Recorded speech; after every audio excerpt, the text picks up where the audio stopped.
Today we will be reviewing and discussing Wink Poppy Midnight by April Genevieve Tucholke. And I'm sorry if I'm butchering her name, which I probably am.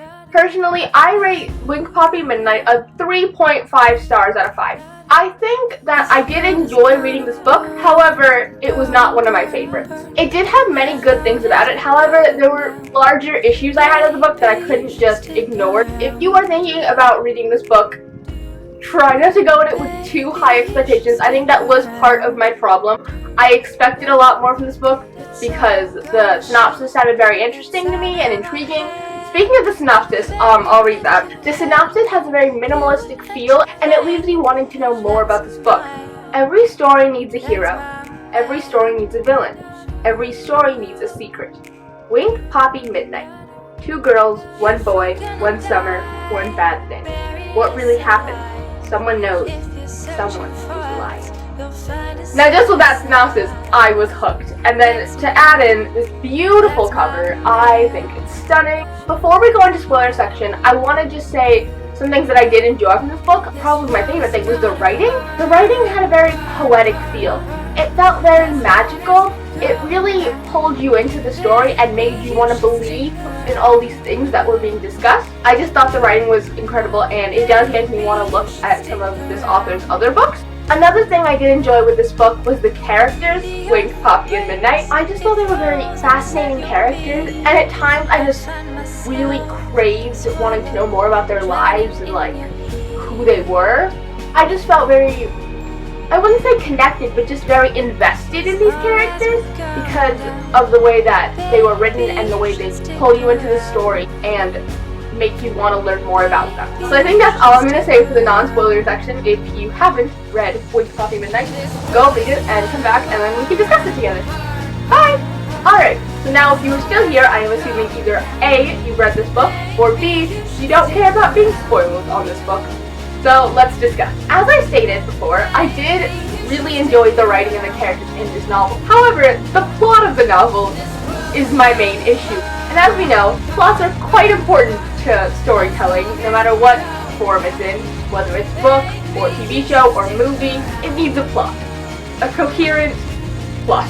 I don't really think this book has that. I feel that the beautiful writing and the interesting characters were trying to trick the reader into ignoring the fact that there wasn't really a coherent plot going on and they didn't understand anything about the book. I felt a lot of the story was just brushed over. Pretty words were thrown at the novel, so the reader can't tell that they're not even understanding what's happening in this book. The first half of the book, I don't think there was a plot. It was just Wink at midnight falling in love, and then Poppy was over there being horrible.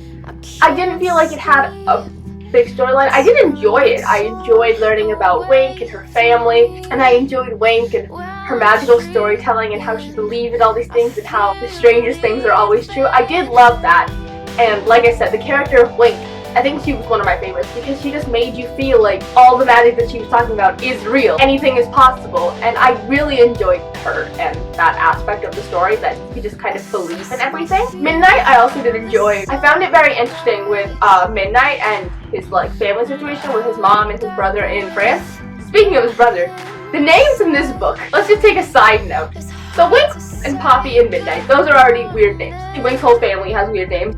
I guess her family is weird with Leaf and Peaches and Beely and Pops and Moon. But also Midnight's family. His name's Midnight, his brother's name's Alabama. I really did enjoy the weird names though. I found them very unique and like humorous. And also Poppy, which wasn't as weird.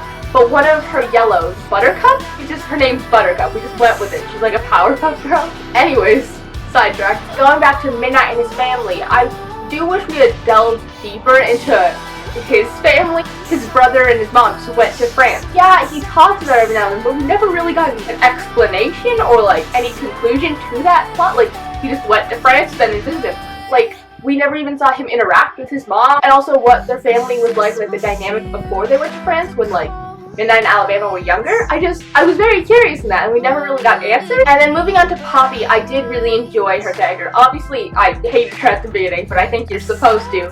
She's a terrible person, but I found her fascinating. Very self-aware that she was awful, which I don't know if I necessarily liked or disliked. I liked it in the way that it was interesting to see a character be that cruel and like aware of it. But also, I feel like in reality, when people are being that cruel, often they are not aware of it, and so like they're not making the effort to be a horrible person. It's just they're not aware of the repercussions of their actions. But she was, and she still like chose to be that way. I guess it does just state a lot about her character in the end. I really found her relationship with Leaf to be very interesting, especially because it kind of left not fully knowing what had happened like between them all those years previous. Because you know that he did break her nose when they were younger, and then she came and kissed him in the hayloft, and he just kind of turned her down. But then we know that also sometimes he didn't turn her down. It was very confusing, and even now I don't really know exactly what happened between them all those years. Going off of Poppy, the Yellow, I found them fascinating, all the 4 different characters, especially Thomas and Briggs. I found both of them and their relationship to Poppy and everyone around them very interesting, especially at the end, when Briggs was just sitting in the woods and Midnight walks up and he's like telling me to be here, and then Briggs just kind of was like as long as he needs to be there. And then after Midnight left, Wink goes into the forest and she sits with Briggs and they talk for the entire night, and at the end he leaves. I found that very interesting. I just found the whole character arc of Briggs and Thomas very fascinating, and how they both love Poppy in their own way. Even now, I don't really understand Poppy. She was playing with all these people's emotions. There was Midnight, there was Thomas, there were Briggs, but she always said that she loved Leaf. He was the only one she would love. The whole novel, I guess the whole, just left me feeling very confused. Throughout the book, I was confused. I understood that a lot of books are like that. You're supposed to be confused, and in the end, you understand it all. But when the end came and we got our explanation, I was still left with so many questions, and I still didn't understand everything that had happened, or like why it happened. Speaking of the end, what happened? As I understand it, Wink and Poppy were secretly friends, and Wink planned this whole event. I guess Wink technically planned the whole novel because she wanted her own story. She wanted her own hero and a villain, and then she never really considered where she fit in. I did like the ending, in the way that I found it fascinating that Wink and Poppy were doing this all together. The whole time I didn't know what happened to Poppy. I wasn't sure. Is she dead? Is she not? Where is she? What happened in Roman Luck's house? Speaking of the Roman Luck house, that whole scene where they tied Poppy up there and then they left, she was screaming and then she yelled at Midnight that she loved him. I did really enjoy that scene. I thought like Wink was gonna end up being like really evil, and like this whole time she was planning to like kill Poppy. Like I was expecting her to like set the Roman Luck house on fire and like have her burned down. I was terrified. Wink seems like such a pure, whimsical character, but I feel like she has that darkness inside of her, which I love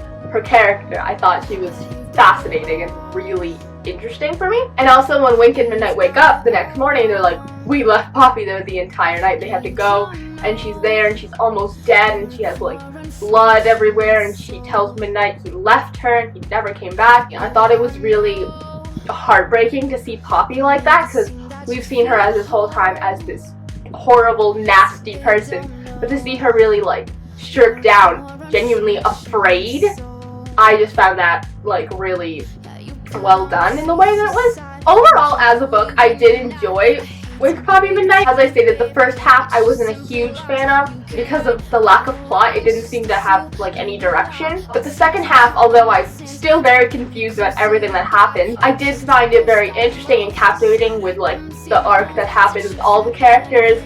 But overall, the writing in this book is still beautiful and the characters were captivating. I found that although the book had flaws, with the first half being not as coherent and the second half being quite confusing, at least for me personally, I did enjoy this book and I found it a very fascinating read. And I am glad I read it because hopefully I will read another one of Genevieve Tucholke's books. Again, I'm sorry for her name. I cannot pronounce things. So please leave comments down below telling me your thoughts on this novel, what you agreed with me, what you disagreed, and I'd love to have a longer discussion in the comments. Thanks for watching! Bye!